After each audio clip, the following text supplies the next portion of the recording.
Gergasi peruncitan dari Jepun, Isetan Mitsukoshi Holdings memilih Malaysia untuk gedung konsep khas keduanya, Isetan The Japan Store, selepas Paris, Perancis.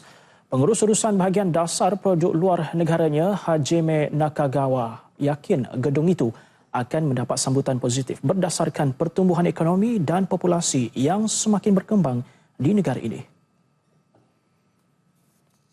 でなぜマレーシアかっていうのは今すごく経済成長も日本に比べて伸びているし、でここから ASEAN に、たくさん今人口がどんどん増えている ASEAN の人たちが、このマレーシアに来て、日本を知ってもらって、でそこから日本に実際に来て体験してもらいたい。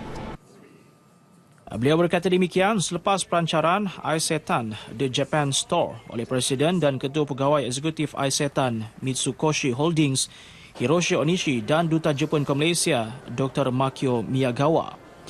Berikutan minat global yang semakin meningkat terhadap budaya Jepun, Isetan The Japan Store menampilkan produk bercirikan sejarah, teknologi dan gaya hidup Jepun yang berkualiti tinggi. Kedai konsep khas 6 tingkat di pusat beli belah Lot 10 ini menawarkan barangan mewah dari Jepun menerusi lebih 200 jenama.